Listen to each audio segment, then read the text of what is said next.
He was the most powerful king who commanded thousands and conquered everything. But he's suddenly transported to another world, and he hears a voice telling him to seek the light in his next life. He wakes up to two strangers looking at him, and they talk about how he looks just like them.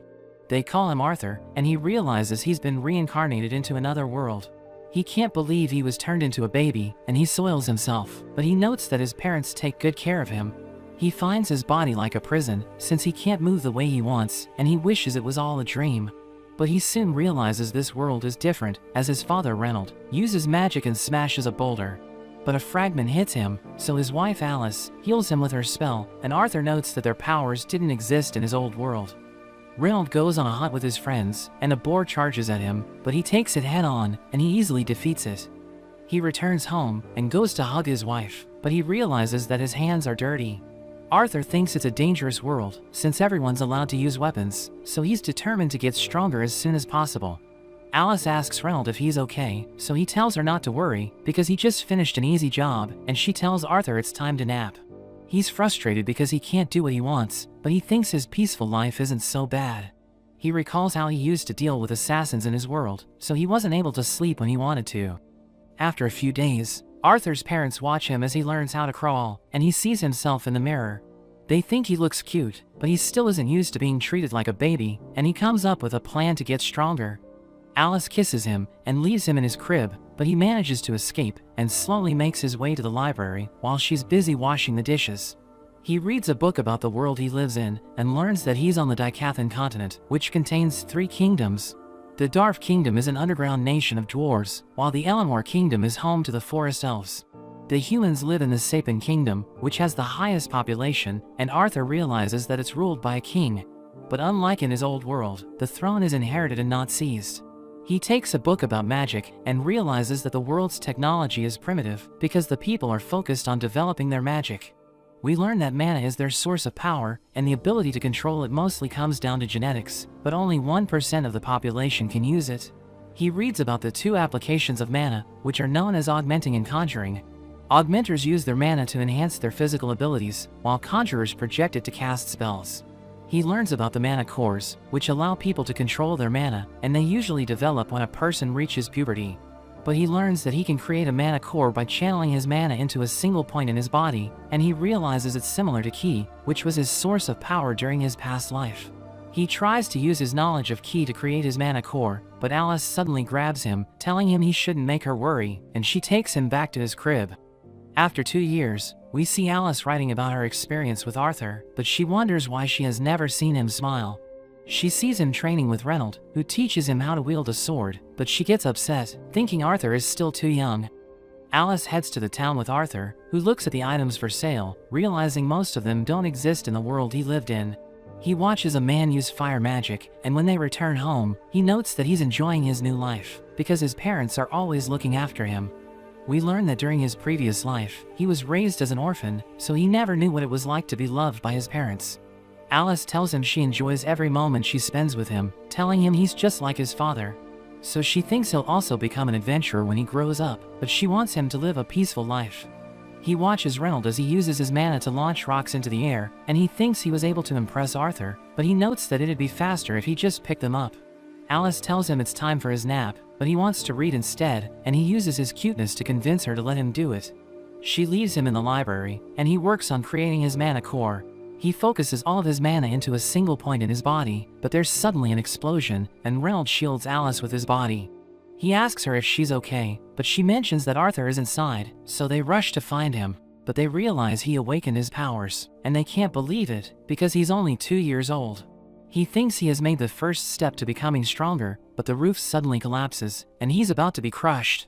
He realizes he was careless, and thinks it's too early for him to die, but his parents save him. Reynold pushes the debris away, and they start crying, because they thought they lost him. But he doesn't understand why they're getting emotional, since he didn't know what it was like to have parents, and he also starts crying, but he struggles to understand his emotions. In a flashback, a man is accused of trying to kill Arthur, and the council tells him to return to his homeland, where he will be tried for his crimes. But he admits that he's guilty, and begs Arthur to spare his family, because they'll have a fate worse than death if they go back. The council refuses to listen to him, but Arthur kills his wife and daughter, and everyone's shocked by his actions. but they recognize it as an act of mercy, because the man's family won't have to suffer for the rest of their lives, and the man thanks him for granting his wish. We return to the present, as Reynold gives Arthur his gloves, but he refuses to take it and decides to use a sword instead, because he knows that it isn't a good weapon for a child. They start training, and Reynold strengthens his sword with his mana, but Arthur does it as well, and destroys his sword in one hit. After that, Reynold tells Alice they need to hire a teacher for Arthur, because he knows how talented he is. She doesn't want him to leave their house, so she offers to teach him her magic instead, but Reynold reminds her that he can't learn her spells. He reveals that Arthur destroyed his sword during their training, and she can't believe it, since he's only 4.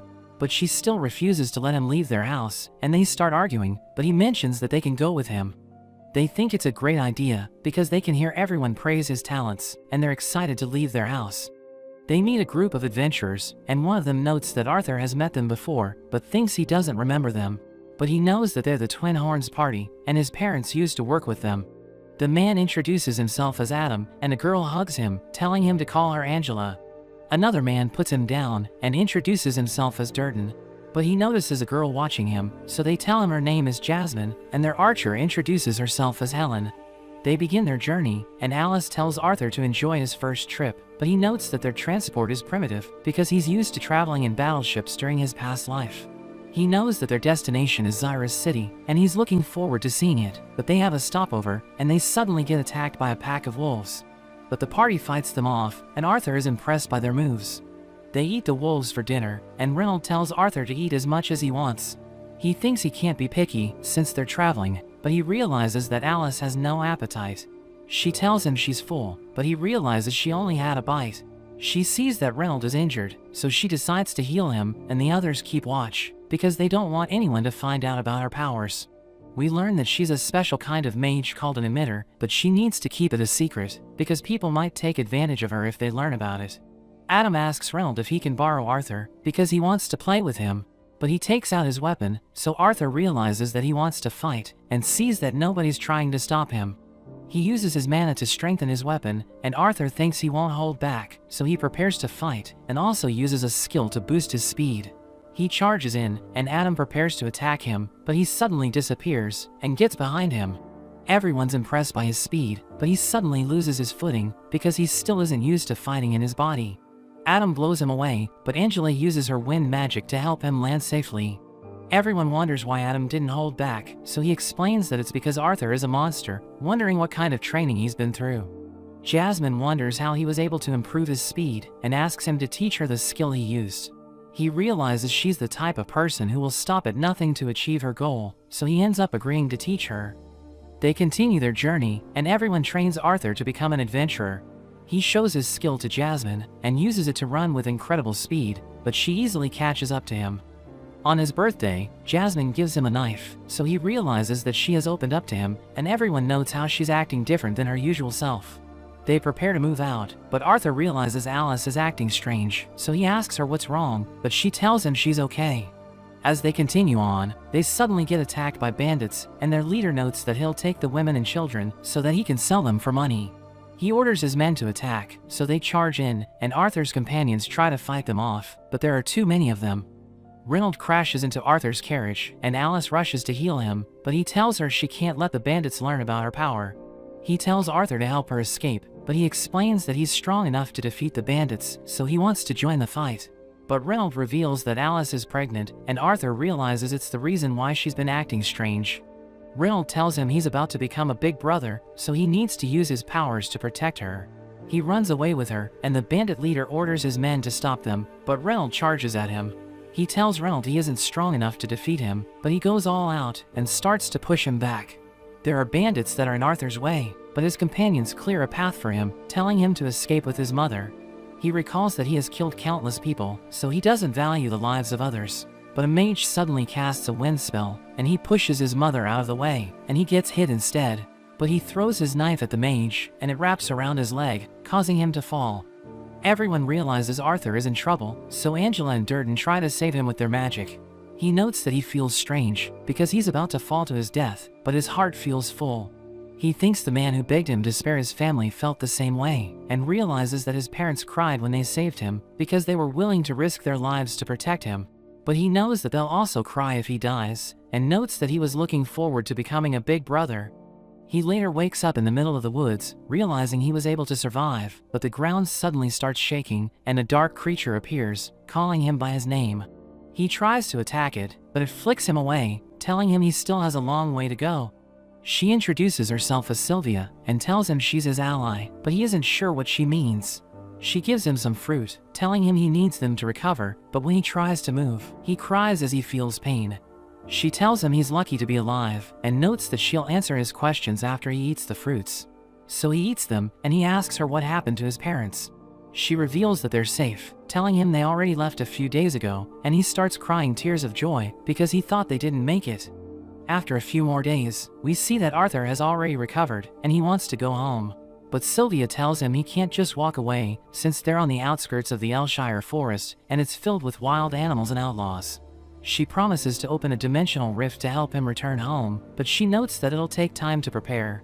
He starts training with a stick, and we learn that he finds her scary because of her appearance.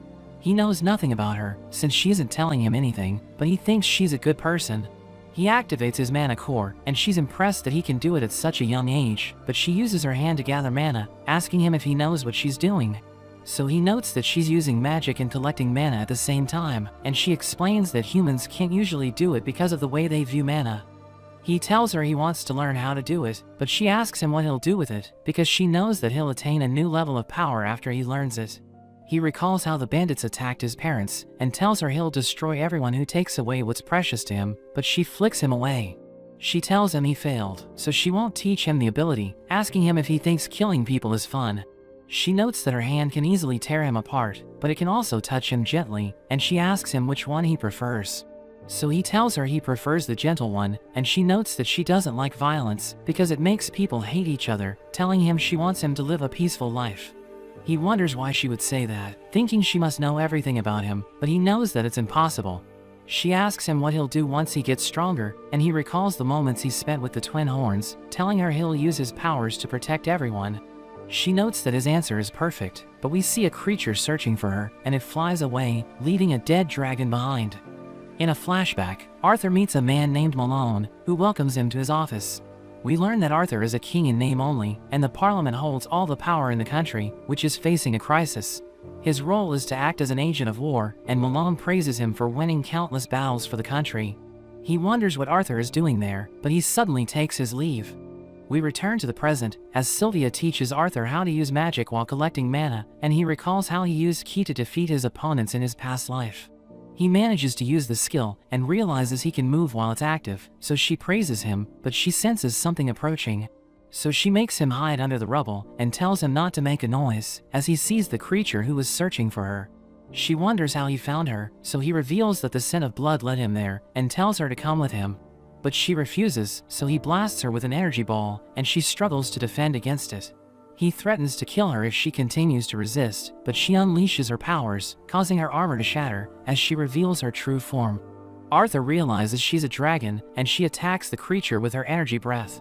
He defends himself with a barrier, and tells her she won't survive if she uses that power, but she doesn't care, telling him she has lived a good life. The creature retaliates with countless energy blasts, destroying everything around them.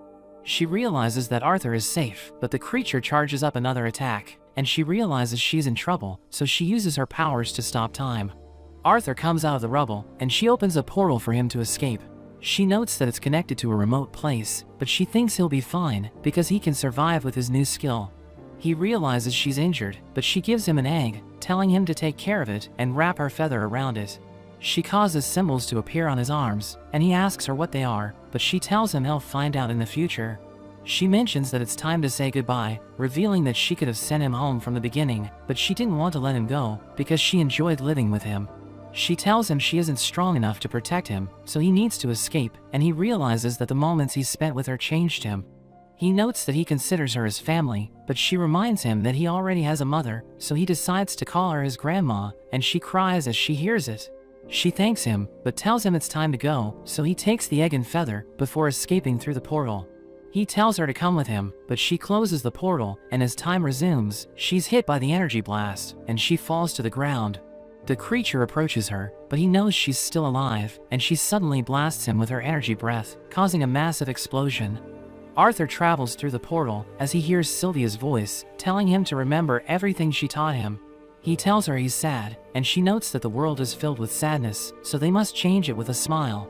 He thinks he can't do it, but she tells him to take it one step at a time, telling him she believes in him. She reveals that she knows about his past life, and she tells him not to fill his heart with anger and hatred, wanting him to live a life filled with the blessing of light. He wakes up in the middle of the woods, and he thinks about Sylvia's final words.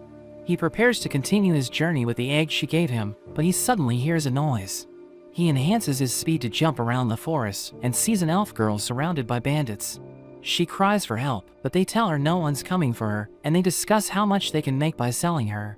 Arthur recalls the moment his family was attacked by bandits, and he thinks about killing them, but he remembers that Sylvia wanted him to live a peaceful life, so he decides to control his emotions. The bandits take the girl, and they travel through the woods, as Arthur continues to follow them. Later on, the bandits have a break, so Arthur prepares to make his move. He wonders why the forest hounds pulling the carriage are so obedient, and realizes their collars have magic. He throws stones at one of them, and they become agitated, so one of the bandits tries to quiet them down. But Arthur suddenly appears behind him, killing him with a single hit, and he takes his knife. His companion sees his body, but Arthur sneaks up on him and takes him out as well. Another bandit appears, so Arthur attacks him, but their leader hears him screaming, so he wonders what happened. The bandit warns him that a mage is attacking them, but he realizes that Arthur is just a kid, thinking he can sell him if he captures him alive. He enhances his body and lunges at Arthur, but he manages to dodge him. He throws his knife at the man, but he just catches it and kicks him away. The man praises him for putting up a good fight, but he tells Arthur to give up, because he doesn't stand a chance. But he burns the man's leg, so he becomes angry, telling Arthur he's going to kill him, but Arthur throws his knife again, and it hits the man's head, killing him in an instant. The last bandit starts begging for his life, but Arthur finishes him off, and sets the girl free. He sees a silhouette covering her face, so he becomes confused, but he tells her she can go home now. She asks him about the bruises on his arm, and he thinks it isn't something a child should see, realizing it's the first time he's met someone his own age.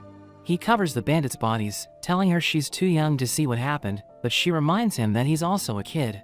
She wonders what happened to the bandits, so he notes that they had an accident, and he tells her she's safe now. He gathers her stuff, and tells her it was nice meeting her, but she grabs onto him, because she's too scared to be left alone, so he decides to keep her company. He wonders why she's afraid, because he thought elves were safe in the woods, but she tells him her parents warned her about the tree golems, which are said to eat children. She reveals that she doesn't know the way back, so he realizes that he can't just leave her, and he decides to help her return home. He thinks about killing the hounds, because he doesn't know how to control them, but she wants to set them free, telling him they were just being used by the bandits. She notes that the people of the forest cherish all life, and she removes the hounds' magic collars, allowing them to escape. They start looking for her home, and as they take a break, the girl reveals that her name is Tessia. Arthur gives her food, telling her they still have a long walk ahead of them, but she tells him it smells funny. She doesn't like it, telling him she wants to eat something sweet, and he thinks it's normal for her to act that way, because she's just a kid. She wonders what he's doing in the woods, and he reveals that he got separated from his family, so she thinks he also got lost. He asks her about the land of the elves, and she tells him her parents are always busy, so she spends most of her time with her caretakers. They continue searching for the Ellenmore Kingdom, and Arthur notices bugs flying around Tessia. She reveals that the elves use them to mark paths, and she puts one of them on his ear, as he realizes that it's how children play with each other. She mentions that she'll train at her master's place once her mana awakens, and he asks her if she has no organized education, but she doesn't know what he means. He sees a hound following them, so he keeps watching their backs, and as they're about to sleep, he's worried that it might attack them, so he tells her he'll keep watch while she rests in the tent. He starts thinking about the egg Sylvia gave him, but Tessia tells him to join her in the tent, telling him the beasts might attack him if he stays outside. He asks her if she's afraid of ghosts, but she explains that she's just thinking about their safety. He joins her inside, and she tells him to stay with her no matter what happens, so he promises not to leave her, telling her to go to sleep. She reveals that her grandparents told her all human men are perverts, but he tells her it's not true, but he realizes that she's already asleep. The next day, they continue their journey, as Arthur notes that Tessia is now comfortable around him. He helps her cross a river, but after some time, he feels an unbearable pain in his mana core, She leaves to look for healing herbs, but he tells her it's too dangerous, and as he waits for her to return, a hound suddenly appears. It gives him food that it hunted, and Tessia sees it, telling him it wants to repay him for setting it free. At night, they eat the food from the hound, and they both find it delicious. Arthur notes that growing children need meat, and Tessia reveals that she didn't find any herbs, but she found mushrooms instead. She tells him the female elves eat it all the time, so he decides to try it, but he ends up getting sick. As they rest in the tent, Tessia reveals that she has heard about the human and dwarf kingdoms, and she wants to visit them, but she's afraid that she might run into bad people. She notes that the elves don't trust other races, but Arthur suddenly falls asleep, so she gives him a blanket. The next day, we see that Arthur still isn't feeling well, and he thinks children's bodies are weak. Tessia asks him if she can call him Art, because she thinks they're friends now, but he tells her he isn't worthy to be her friend, since he's just a commoner. She tells him he sounds like an old man, and he starts mocking her for being a scaredy cat, so she becomes upset. But she tells him she saw something, and he thinks it's nothing special, but he realizes that a portal has appeared in a tree. She tells him they've finally found her home, and she invites him to come with her. But the guards immediately arrest him, telling him he isn't allowed to be there, and he sees that Tessia is just standing there, so he thinks she betrayed him. They prepare to kill him, but she begs them to let him go, telling them he saved her life. They think he brainwashed her, but her grandfather Varian arrives, telling them to let him go. He thanks him for saving the Princess of Elenmore, so Arthur realizes that she's a member of the royal family, and he can't believe it, because he thought she was just a commoner. Her parents also arrive, and they're glad she's safe, but they wonder what a human is doing there, telling the soldiers to arrest him. But she explains that he saved her life, telling her father they should invite him to their castle, and Varian mentions that he wants to speak to him later. Tessia shows Arthur around the kingdom, but he sees everyone staring at him, so he realizes they don't like humans. But Tessia also stares at him, and he finds her strange, wondering why she didn't do anything when he was about to get arrested, so he thinks he shouldn't let his guard down. They reach the castle, where the servants welcome Tessia back, and she tells them to take care of Arthur, telling them he isn't a bad human. She wonders what they should do next, but he notes that he wants to talk about what they've been going through, and her father wants to hear it. So he sits with her family, and her father introduces himself as King Alduin. Arthur tells them about his commoner background, and reveals that he was separated from his family after the bandits attacked them. So he ended up in the woods, where he saw Tessia being kidnapped by slave traders. Alduin becomes angry hearing this, and notes that it's the work of barbaric humans, but Arthur explains that not all slave traders are humans. Varian wonders how he was able to save her from the kidnappers, so he reveals that he used magic to defeat them, and the guards don't believe him, because he's just a kid.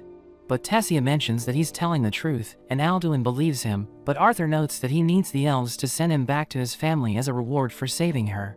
Alduin explains that they don't want to help humans, but Arthur can't believe they consider humans barbarians, because they aren't so different, and we see Tessia staring at her father. So he decides to help Arthur, telling him the teleportation gate to the Sapin Kingdom can only be used every 7 years, and they still need to wait 5 years for it to reopen. But he notes that they can't keep Arthur in the kingdom, so he'll order the guards to escort him back home, telling him they'll have a squad ready for him in the morning. Arthur thanks Alduin for granting his request, and he's glad that he can finally return home, but he suddenly feels pain in his mana core again. After that, we see Arthur taking a bath, but he notes that the pain is getting worse, so he thinks he needs help. At night, Arthur sees Tessia with her parents, and he thinks about his family, wondering if they'll be happy to see him again.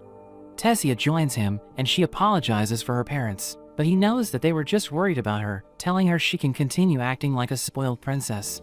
She mentions that he'll experience the same thing once he's reunited with his parents, but he isn't sure if they'll be happy to see him again, thinking he's the reason why the bandits attack them.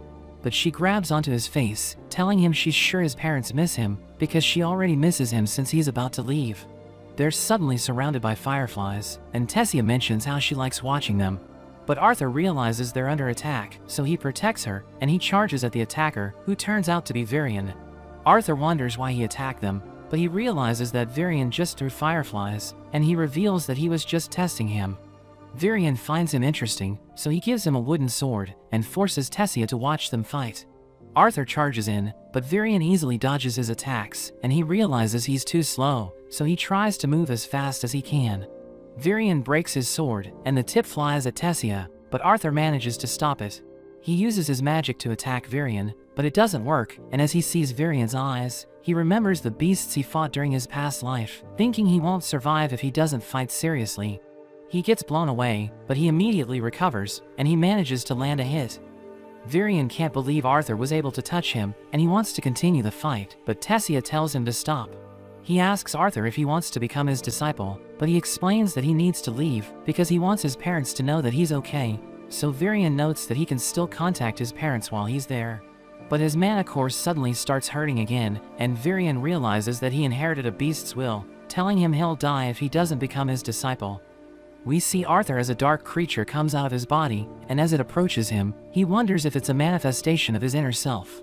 But Tessia suddenly wakes him up, telling him to get changed, because Varian is waiting for him outside. Alduin tells Varian that they can't let Arthur stay in Elenwar, because he doesn't belong there, asking his father why he wants Arthur to become his disciple. But he explains that he's just fond of him, and tells him to get in the carriage. As they travel, Varian notes that Tessia is always talking about Arthur, and he reveals she was always lonely, since she was the sole successor to the throne. She tried to make friends, but they all betrayed her, so she learned to stay away from people. But he notes that she always smiles when she's with Arthur, telling him she isn't always that happy, so he thanks him for helping her open up. They arrive at a strange house, where Varian yells at his friend to come out, and she tells him to stop shouting. He reveals that she's a special mage named Rinia, telling Arthur she'll help him contact his parents, but he wonders how it's possible. So she reveals that she's a seer, and her magic allows her to see fragments of the past and future, but she can also help him talk to his parents. She tells him to look at the water, and focus on thinking about his parents, as she uses her magic to help him reach them. We see his parents as they prepare to eat, but they think about Arthur, because it's actually his birthday.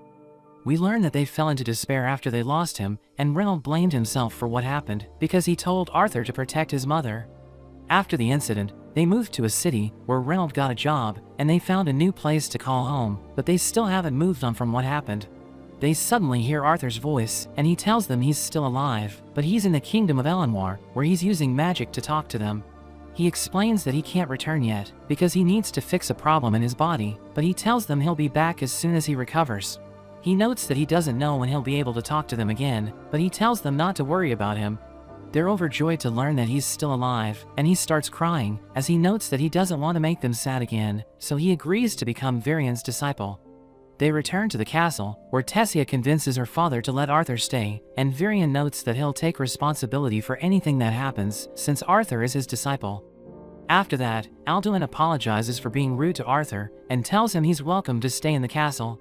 He realizes that Tessia and Varian are Alduin's weakness, and he tells him he feels honored, but Tessia mentions that she wants to play with Arthur.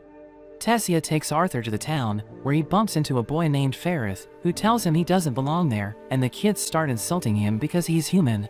She tells him to ignore them, and Ferrith notes that being with a human will ruin her reputation, so he offers to escort her, but she refuses to go with him. Arthur starts mocking him for having a ridiculous name, and he becomes angry hearing this, so he challenges Arthur to a duel. He realizes everyone is watching them, and Ferrith tells Tessia to judge their fight. As the match begins, Ferrith immediately charges in, but Arthur easily knocks him out. He can't believe the fight is already over, but Tessia tells him to run, and they enjoy the rest of the day together, as Arthur realizes that he's growing attached to her. She asks him if he's ready for his training tomorrow, and he recalls that Varian warned him that his training as a beast tamer will be brutal, but it will lead to significant results if he can endure it. He tells her he's excited for his training, telling her he'll work hard for his future, and she notes that she'll also work hard, because she doesn't want to lose to him. The next day, Varian tells Arthur it's time to begin his training, and he knows it will be difficult, but he's determined to get through it. 3 years later, we see Tessia telling Arthur to wake up, and she uses her mana as she grabs him, causing him to scream, and he tells her to be more gentle. They start training together, and Varian watches them as they fight, realizing they're ready for the next step. He reveals that once a mage stabilizes his mana, he can obtain one of the 4 magical elements. Varian explains that a mage's race will determine the elements he can use, revealing that the elves have the wind element, while dwarves are better at using the earth and fire attributes. But humans are able to use all 4 elements, and Arthur is surprised hearing this, but Varian reminds him that he can only pick one of them. Tessia wonders why Arthur didn't use magic while he was training his body, so Varian tells her it's because he's weak. He notes that Arthur's mana core contains a beast's will, which ruins the balance between his body and his mana core, and it's the reason why he's been feeling pain. We learn that when an elf awakens their magic at the age of 10, they're considered to be gifted, but Tessia was able to use magic when she turned 9, and she started training with Arthur ever since. Virion tells him it's time to awaken the beast will inside his body, telling him he'll no longer feel the pain in his mana core if they succeed, and he'll become a real beast tamer. Virion tries to spark a flame in his mana core, but a bright energy suddenly comes out of his body, and it blows Virion and Tessia away. They wonder what just happened, and Arthur loses consciousness, so they take him back to the castle. He later wakes up, and Virion asks him if he's familiar with his beast will, so he explains that he got it from a dragon. Virion can't believe it, and he tells Arthur not to tell anyone about it, because a dragon's will could attract unwanted attention. He thanks Virion for worrying about him, but he tells Arthur he'll be returning home in 4 months, because a cultural exchange program between the 3 kingdoms has begun. So the entrance to the human city of Xyrus will open, and Arthur will finally be able to go home. But he's sad hearing this, and we see that Tessia isn't happy to learn about it either. That evening, as Arthur prepares to sleep, Sylvia's egg suddenly hatches, and a baby dragon emerges. He finds it cute, but it suddenly bites him, causing a marking to appear on his arm, and he starts hearing the dragon's voice. He realizes that it can talk inside his head, and he decides to name it Sylvie, telling her to consider him as her father. The next day, Tessia goes to wake Arthur up, but she screams as she sees Sylvie, so he wakes up, but he realizes that she's hugging it since it's so cute. They go to train with Virion, who freaks out as he sees Sylvie, and he realizes that it hatched from the assimilation of the beast's will. Arthur wonders what he should do with her, and Virion notes that nobody believes in dragons, so he can just tell everyone it's a mana beast. Virion tells him he has awakened as a beast tamer, so he now must train his beast in mana core, telling him the best way to do it is through a real fight. Virion surrounds himself with a strange energy, and he transforms into a dark monster, telling Arthur it's time to begin their training. But he can't keep up with Virion's movements, so he gives up, telling him he looks scary. Virion returns to his original form, and Arthur tells him he couldn't sense his presence while he was a monster, so he explains he used his magic to manipulate wind and sound. A few days later, we see that Arthur has mastered his beast will, so he can now use the beast's power, and his body has become so strong that the pain in his mana core has stopped bothering him. We see Arthur in the town with Tessia, and Ferrith bumps into him again, but Arthur doesn't remember him. So he becomes upset, reminding Arthur about their previous encounter, and he challenges him to a duel again, but he instantly loses, and his friends think he's pathetic. Tessia reminds Arthur about him, and he finally remembers who Ferrith is, telling him he's glad to see him again. They shake hands, and Ferrith's friends note that he always wanted to befriend Arthur, who wonders if they'll participate in the culture exchange program, so they reveal that all nobles are required to join. But Ferrith thinks Tessia won't participate because she might get lost, so she becomes upset and punches him away. After that, Arthur tells Tessia she shouldn't punch her subjects, telling her to act more like a princess. But she notes that he'll be leaving soon, wondering why he's getting angry like her father, and she suddenly runs off.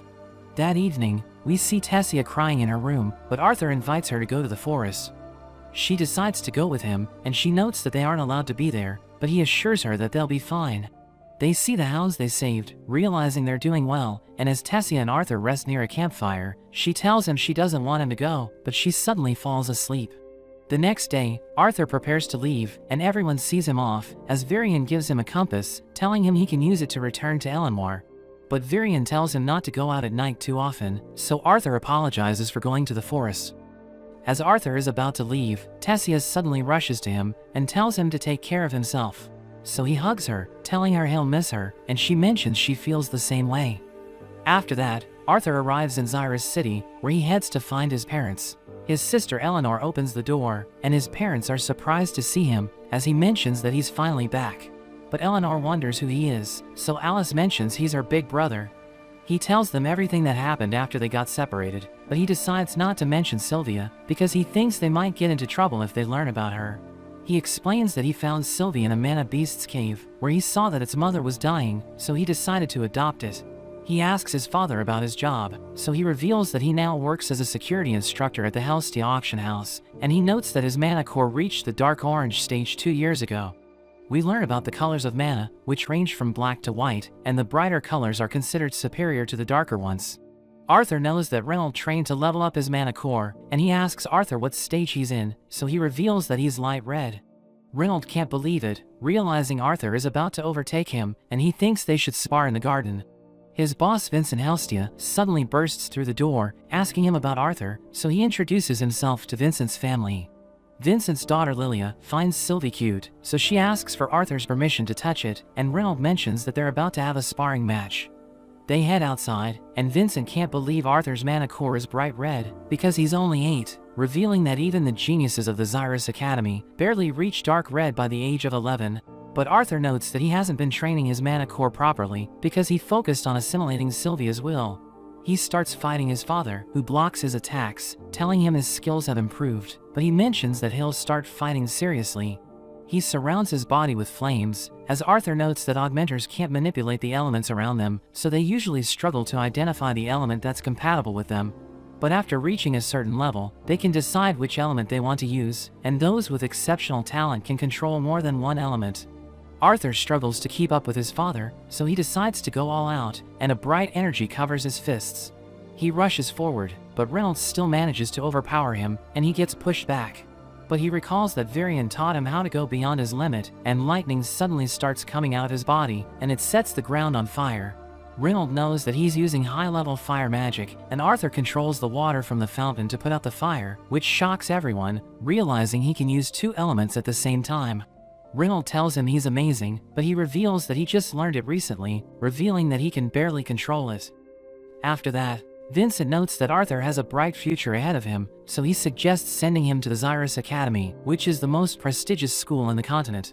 His wife Tabitha tells Reynolds not to worry about the tuition fees, because they'll pay for it, and Vincent notes that he knows the director of the school, so Arthur can enroll even if he's underaged. But he explains that he just reunited with his family, so he wants time to spend with them. We see Arthur walking around the house, and he comes across Lilia, who takes him to her special dining area. The servants give her food, and they tell Arthur that she goes there whenever she's stressed, revealing that her parents want her to become a mage, even though they can't use magic. The next day, Arthur meets the Twin Horns party, and they're all happy to see him, telling him he's grown. They reveal that they found a high-paying job in a remote city, so they're all doing well, and Angela notes that they've been to different places because of their job. Arthur realizes that he has only seen the Dicathan continent, and he considers becoming an adventurer so that he can explore the rest of the kingdom. We see Arthur giving Sylvia a bath, as he thinks about how Lilia's parents want her to awaken her powers, and he notes that he can't get it out of his head. After that, Alice tells Arthur they need to get him cleaned up, and she takes him to a hairstylist, who tells him he'll shine after his haircut. Everyone's impressed with his new look, but he wonders why they took him to the hairstylist. So Tabitha explains that they want him to look his best, because they're planning to take him to the Helstia auction house. But she notes that they'll just show him around the city for today, and Eleanor tells him to escort her, while Lilia mentions that she's jealous because Eleanor used to be attached to her before he arrived. He explains that it's because he just got back, and they explore the city together, but they come across a group of students from the Xyrus Magic Academy. Lilia explains that their uniforms give them authority, but Arthur thinks they're dangerous because they look like troublemakers. He sees a shop selling beast cores, which grant power to their users, and Tabitha notes that the cores with a beast's will are worth over 100 gold coins. He doesn't know how much that's worth, so she explains that it's enough money to live for 250 years, but Lilia notes that there are cheaper cores available in the weapons stores. She wants to buy one of them, but Tabitha tells her it isn't a shortcut to awakening her sorcery, and notes that she's too young to have a beast core. They start eating together, but Arthur realizes that Lilia isn't happy, and she suddenly walks away. So he follows her to a shop that sells beast cores, and she realizes that she can buy one of them with her allowance, but he stops her, telling her it isn't the key to awakening her magic. She thinks it's worth a try, and explains that she tried everything to awaken her magic, telling him he wouldn't understand how she feels, since he's a prodigy.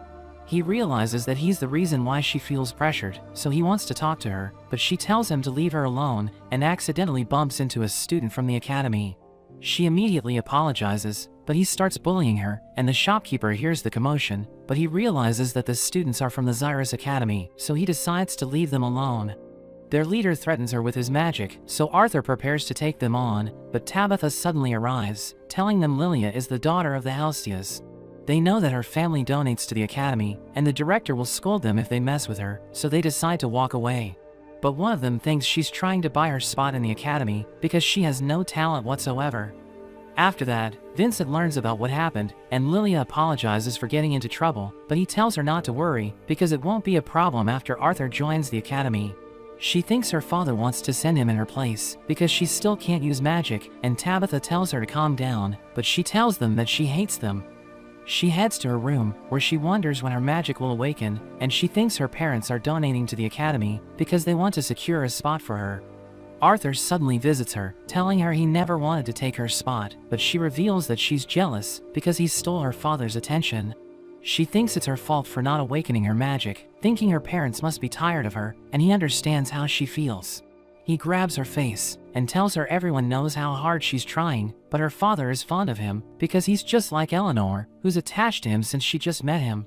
Lilia thinks she's just pressuring herself, but he thinks it isn't true, and asks her if she really wants to use magic. After that, Arthur tells Vincent that Lilia ran away from home and went on a quest to awaken her magic, but he tells him not to worry, because he knows where she's going.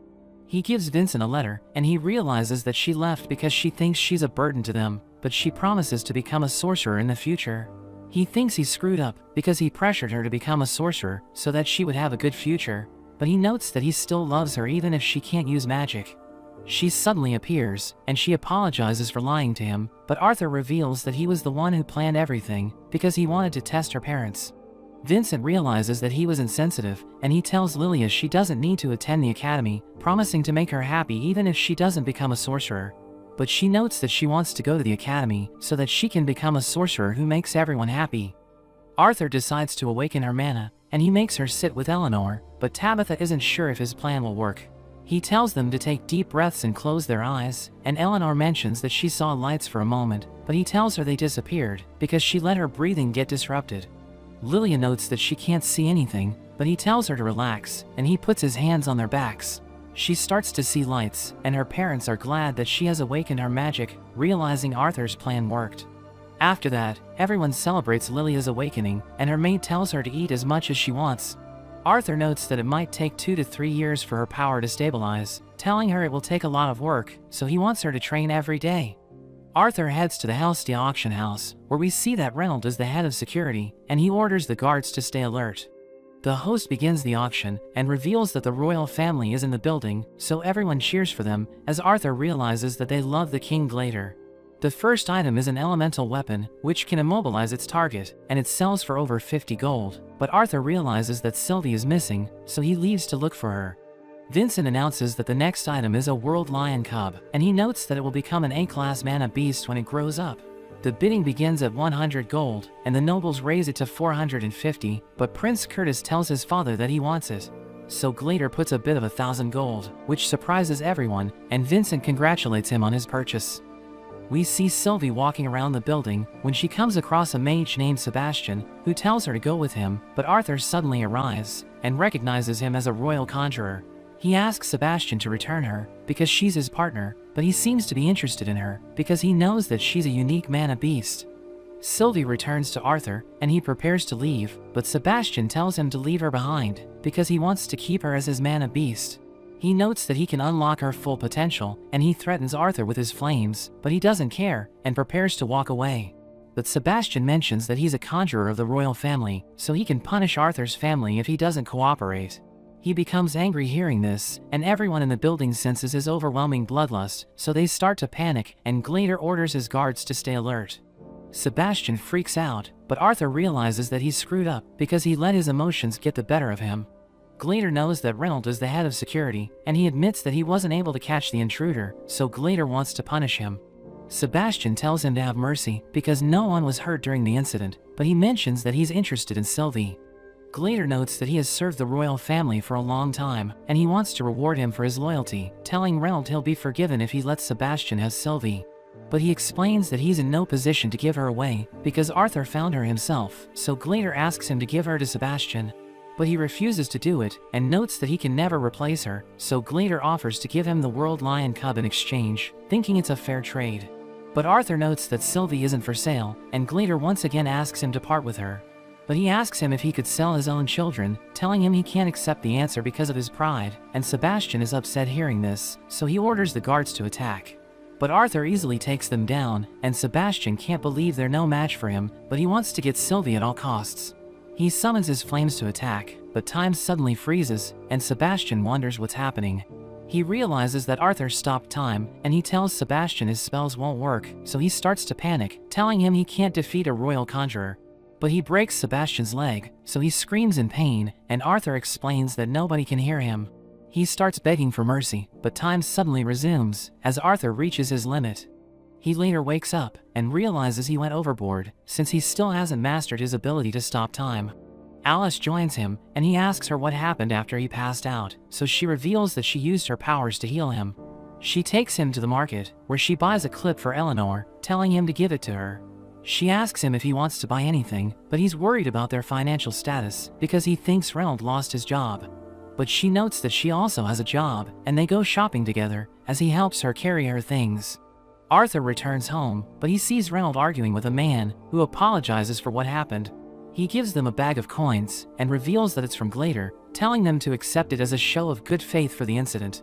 Arthur knows that he could have died, but he decides to accept it anyway, and the man notes that the guards who attacked him were fired. Reynold thinks they deserve a worse punishment, but the man reminds him that he failed as the head of security, and Arthur notes that it's his fault for defying the king. He wonders what happened to Sebastian, so the man reveals that he was relieved from his position, and he's currently undergoing treatment for his broken leg. He claims that Arthur was the one who injured him, but Reynold thinks it's ridiculous, and the man notes that Glader isn't happy with the incident, so he's offering gold to make amends. The man tells Reynold to teach his son manners, because not everyone is as forgiving as their king, and he accepts the apology. But he gives the gold to Arthur, and reminds him that he's the one who almost got killed. The next day, Arthur heads to the academy, but he sees a strange bird fly away, and he follows it to the woods, where he meets an old woman, who reveals that she's been waiting for him. He recognizes her as the director of the academy, and she explains that she wants to know how powerful he is, because Vincent told her about him. He can sense that she has incredible power, and he decides to show off his skills, to prove that Vincent isn't lying. He combines his wind and earth magic to launch rocks at her, but she easily destroys them, so he follows up with a fire spell, which summons burning weapons to attack her. But she casts wind magic to defend herself, so he decides to go all out, and uses mana to strengthen his body. He charges in, but she blows him away with her wind, telling him she's impressed by his abilities, but she can tell that he's overestimating himself. She tells him not to lose consciousness, and uses her magic to create a piercing sound, which causes him to struggle, as he wonders if she's also a unique sorcerer. She stops using her spell, and tells him he passed, but she wonders why he went there just to show her his powers. So he reveals that he needs her influence and authority to protect his family, promising to enroll at the academy if she grants his wish. But he explains that he's still underage, so she needs to wait 3 years before he becomes her student. She wonders why he doesn't want to begin his training yet, so he explains that he wants to enjoy his life, telling her about his dream to become an adventurer and explore the world. But he reveals that his parents don't know about his plan yet, so she tells him to convince them before she accepts the deal. After that, Vincent tells Arthur's parents about his powers, and Alice doesn't want him to become an adventurer, because she thinks he's too young to go off on a journey. He explains that he'll return every few months, telling her he wants to see the Dicathan continent because he still has much to learn about it. He tells them that he wants to feel what they felt while they were adventurers, but we learn that he just wants to test how strong he's become, and he thinks staying there to train is boring. Reynold knows that Alice is worried about Arthur because it's dangerous to go on adventures, so he suggests sending him out with someone they can trust. Reynold asks his friends if anyone wants to travel with Arthur, and Adam notes that he isn't interested, because he's afraid that Arthur might kill him. Reynold mentions that he doesn't have much to offer, but he promises to repay the person who looks after his son, and Jasmine volunteers to do it. Everyone's surprised hearing this, because they know that she likes to work alone, but she mentions that she wants to help Arthur. Adam thinks she's the perfect choice, because she's an augmenter who can use elements, and he notes that she just hit the light orange rank, so she's strong enough to protect Arthur. That evening, Arthur sees Lilia meditating, and he realizes that she no longer needs him to project mana into her. He knows that Eleanor has talent, so he thinks she'll awaken her powers when she's around 7, but he wants her awakening to be delayed, so that she won't attract any unwanted attention. He tells Reynold he wants to pick a weapon at the auction house, so they head to the storage room, where he starts looking for a sword. He browses the selection, but he can't pick a sword, because most of them are too large for him. Sylvie leads him to a staff, and he notes that he isn't interested in it, but he realizes that it's ridiculously heavy. He thinks it might be an elemental weapon, so he lets his mana flow into it, and it suddenly starts glowing. He realizes that it's actually a sword, and he takes a swing, but he realizes that it's too heavy for him. He wants to test how sharp it is, so he attacks a barrel, which instantly gets cut in half. He sees strange writings on the sword, and he wonders what they mean, but he drops it as it suddenly starts sparking. He picks it up again, and notices that it's much lighter than before, realizing it's now perfectly suited to his body. Reynold arrives to pick him up, and he takes a random sword, telling his father it's what he picked out. But Vincent asks him about the staff around his waist, so he explains that he just found it on the floor, and wants to use it for practice. Vincent asks his servant about it, so he reveals that an old man dumped it on them because he couldn't find anyone worthy to wield it. The servant notes that appraisers checked it out, but they all think it's nothing special. So he decided to just keep it there, and he thinks about getting a higher ranked appraiser to check its value. But Arthur tells Vincent he wants to keep it, calling him his uncle, and Vincent is happy hearing this, so he lets him have it. Everyone celebrates Arthur's 9th birthday, and he opens his mother's present, realizing it's a gauntlet with healing gems. Vincent gives Arthur a ring, and he shows another one to Alice, telling her she'll be able to see if Arthur's mana ever reaches a dangerously low level. Adam gives him a scroll that produces sounds, explaining that he can use his mana to leave a message on it, and Alice can reply when she receives it. He thanks everyone for their presence, telling them he'll be starting his adventure, and Alice reminds him to prioritize his own safety. That evening, Arthur prepares to leave, as he thinks about how his family and friends love him, and he wants to get stronger so that he can protect them. His family sees him off, and they tell him not to worry about them, because they'll be fine while he's away. Alice reminds him to keep his ring on, telling him to have a good trip, and he promises to return home safely. He begins his journey with Jasmine, and they head to the Adventurers Guild, where she tells the receptionist that he's there for a rank assessment. We learn that Arthur is wearing a mask, because he doesn't want the royal family to recognize him, and he now goes by the alias Note. They meet the guild chief named Caspian, who reveals that there's usually a written exam before the rank assessment, but he decides to skip it for Arthur, since Jasmine recommended him. They head to the exam hall, where they see a girl named Diane fighting the examiner, who counters her water spell and suddenly appears behind her. She tells Diane that her magic is impressive, but her defenses are lacking, so she'll start as a C-class adventurer.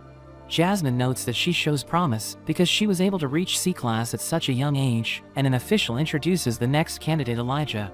But the official talks to the examiners, and he mentions that Elijah will be a B-class adventurer, so everyone's confused, wondering why he was exempted from the exam. The next candidate is a boy named Lucas, who notes that he wants to skip the exam and join the A-class, and the examiner knows that he's at the light orange stage. Jasmine is impressed hearing this, but Arthur sees his ears, and realizes that he's an elf. He summons his guardian and orders it to attack, but the examiner uses earth magic to defeat it, so he uses his spell to create a massive fireball, which starts raining flames from the sky. But he loses control over his magic, so the fireball explodes, and it's about to destroy everything in the area, but the examiner uses her wind magic to extinguish the flames. She gives him her feedback, but he suddenly attacks her, so Arthur throws his sword to stop him. The official scolds Lucas for attacking her, and she tells him his ego is his greatest weakness, so he deserves to be in the B-class. She uses her magic to take him away, and the official reveals that Arthur is up next, so he prepares to fight the examiner, but the official freaks out as he senses Arthur's aura. Caspian volunteers to fight him, but the official reminds him that he's a double A-class adventurer, so he shouldn't be administering the exam. He explains that he just knows Arthur's sponsor, so he wants to test him, and Arthur knows that he's incredibly skilled, so he looks forward to fighting him. He covers his sword with flames, and clashes with Caspian, who attacks him with incredible speed. He lunges at Caspian, and prepares to strike him, but he gets blown away, and Caspian tells him not to get overconfident.